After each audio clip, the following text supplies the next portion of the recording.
Assalamu alaikum everyone, welcome to Arewa Doctor. Today in this video, we'll be talking about a very important topic, one that keeps every new mother awake at 3 a.m., which is my baby getting enough milk? Well, this is a very striking question. So if you have your baby right now in your hand and you begin to wonder why sometimes your breast becomes tender or soft, well, this video is for you because you see, your breasts aren't actually transparent and they do not have a measuring guide. Unlike your feeding bottle that comes physically with measuring guides like 60 ml or 120 ml, it doesn't work like that in our body. In fact, this is directly influenced by your baby latching on your nipples, sucking and swallowing the milk. It is much more than you think. Therefore, we'll be covering a lot in this video, such as the diaper counting method, how to know your baby is hungry or not, myths about breastfeeding, and how to evaluate your baby's poops in order for you to know if he or she is healthy or not. So if you haven't subscribed at this point, why not hit that subscribe button, that bell icon, so you don't miss our future videos. Before we talk about the true signs of a well-fed baby, let's talk about the false alarms. These are things that make you think that you're not producing enough milk, which is actually opposite the case. Number one is the frequent feeding of the baby. You see, some mothers actually complain that their baby requires breast milk almost every hour, and they think that is abnormal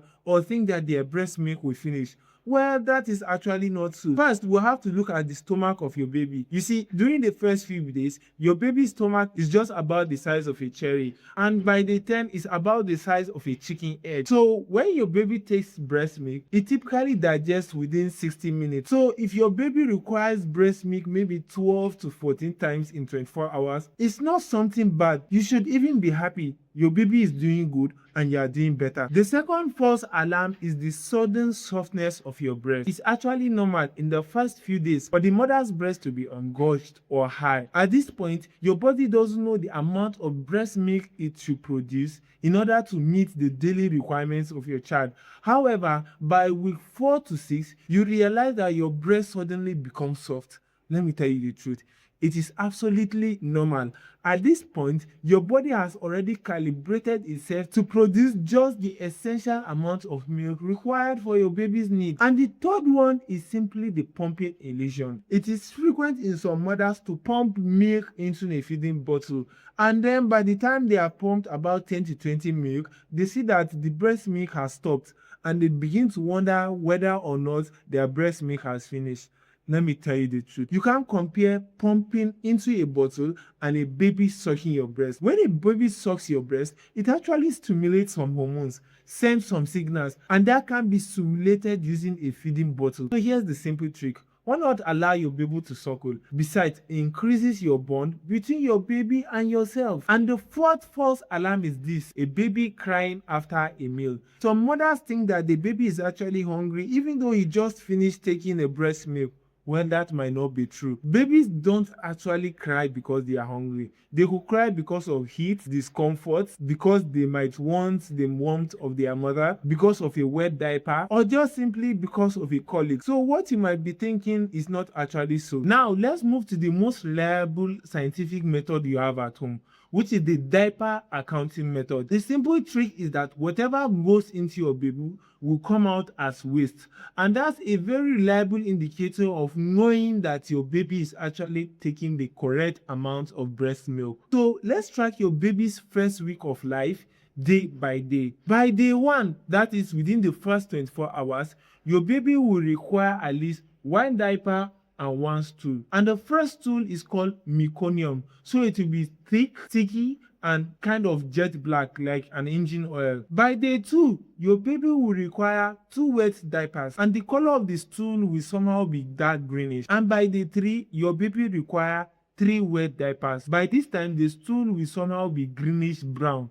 Then by day 4, your baby will require at least 4 wet diapers. The color of the stool will somehow be yellowish or golden. And by day 5, the color of that stool will be consistent.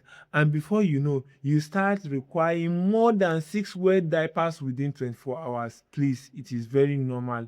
Mothers and ladies who are about to give birth, this is very normal. Now, what I want you to do for me is to pay a very close attention to the urine of your baby. Normally, it should be clear or very pale yellow. Now, if it is none of those colors I just mentioned, It may mean that your baby needs more breast milk and is dehydrated, or you need to go to the hospital. For example, if that baby's urine is strong smelling, or if it is tea colored or orange colored, there's an issue. However, if the color is somehow pink, orange, or let me just say brick red stains, just know that these are uric acid crystals, and it means your baby is dehydrated and needs more breast milk. Don't forget. The next thing to evaluate is what actually happens during the feed.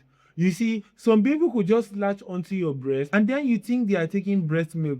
Just because your baby latches onto you for 45 minutes doesn't mean it is so. It could actually mean they are using it as a pacifier, and we call that non-nutritive feeding. So here's a precise pattern to understand if your baby is actually taking the breast milk. It is the suck, pause, swallow pattern. So when your baby first latches onto your nipple, they carry out very rapid suckle, and this stimulates nerve endings around your nipple, sending signals to your brain. This in turn releases oxytocin and more breast milk flows. Now, if your baby is actually feeding and then you observe his or her jaw, what you observe is that there will be a deep drop in the chin, which means that the baby is drawing breast milk. Then you observe a pause, then the mouth becomes full of milk. Then the baby swallows it. After some time, the rhythm now changes. The baby will suckle, causing a deep chin. But this time around, it will not be fast. It will be slower and deeper at the rate of 1 suck per second. And this is how you know your baby is actually feeding. In fact, if you are in a quiet room, you can even hear the sound of your baby swallowing that breast milk. However, the opposite will be the case where your baby is actually taking nothing. It could just be because your milk ducts are blocked and the milk is not flowing. So just adjusting your breast, or probably the baby, or the position of the nipple in the mouth could do wonders. Therefore, if you are still here, don't forget to subscribe, click that bell icon, and also follow me so you don't miss the part 2 of this video.